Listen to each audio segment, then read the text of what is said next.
Hello दोस्तों, मेरा नाम अभिषेक है और दोस्तों आज मैं इस वीडियो में ब्रीफ करना चाहूँगा कि आखिर क्या चल रहा है। जब से यूपीएस आया है दोस्तों, तब से एम्प्लॉयज़ जो यूनियन है और ज़्यादा सक्रिय हो गया है, जो कर्मचारी संघ है और सक्रिय हो गया है।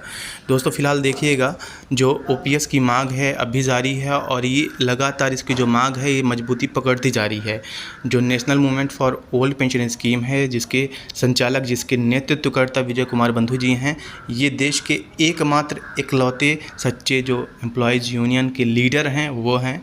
और इनसे पूरे देश का, न सिर्फ सेंट्रल गवर्नमेंट एम्प्लॉयज़ बल्कि न सिर्फ यूपी का, उत्तर प्रदेश गवर्नमेंट एम्प्लॉयज़, बल्कि ऑल ओवर इंडिया का हर एक स्टेट का गवर्नमेंट एम्प्लॉयज़ इनसे प्रभावित है। दोस्तों देखिएगा कि जब यूपीएस लाया गया, यूपीएस में बहुत सारी खामियां हैं। जैसे वीआरएस लेने पे आपका जो तात्कालिक पेंशन है वो अधिवार्षिकी आयु या फिर रिटायरमेंट की एज से शुरू होगा। दूसरा इसमें यह है कि आपका जितना भी कटौती हो रहा है 10% का पूरा सीज हो जाएगा, गवर्नमेंट जब्त कर लेगी। उसी का जो पेंशन की भरपाई है वो करेगी। लेकिन दोस्तों तात्कालिक यदि करते तो चलता, लेकिन यदि 62 साल की रिटायरमेंट पे करेगी और यदि आप वीआरएस पहले ही ले लेते हैं तो इसका कोई सेंस निकलता नहीं। बहुत सारी और खामियां हैं दोस्तों, जैसे पे कमीशंस है तो इसमें भी कोई बात क्लियरली स्पष्ट नहीं है। ये सारी बातें छुपाई गई थी।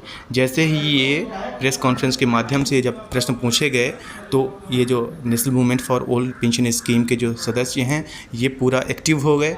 तो उसके बाद माननीय विजय कुमार बंधु जी ने अभियान चलाया कि no NPS, no UPS, only OPS.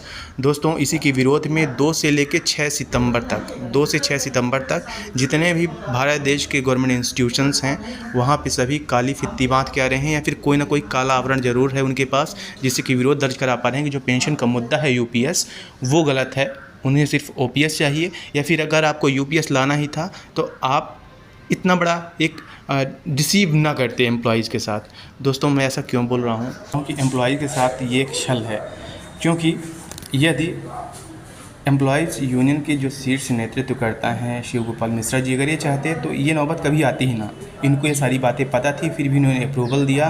और जब एम्प्लॉयज़ जिनका विरोध करने लगे, इस बात का विरोध करने लगे कि जो यहाँ पे यूपीएस में प्रोविजंस हैं वो बहुत गलत हैं, इवन एनपीएस से भी गलत हैं, तो इन्होंने ये एक ट्वीट किया था 30 अगस्त को कि UPS has given maximum benefits of OPS. जो यूपीएस है उसने ओपीएस की बहुत सारे जो बेनिफिट्स हैं वो दे दिए हैं।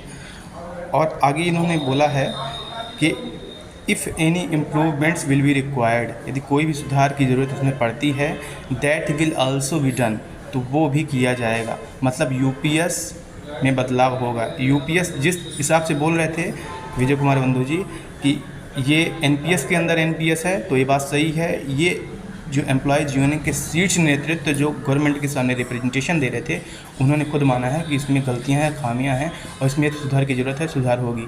ये जानबूझ के छुपाया गया, ये बातें सामने ही लाई गई जो यूपीएस में कमी थी, ताकि इसमें बाद में यदि कर्मचारी भ्रमित हो जाएँ तो कोई बात नहीं, कुछ वक्त के लिए काम चल जाएगा और यदि नहीं होगा तो उसमें सुधार फिर कर दिया जाएगा। तो 100% दोस्तों यूपीएस में सुधार होना है, ठीक है ना, यूपीएस में सुधार होना है।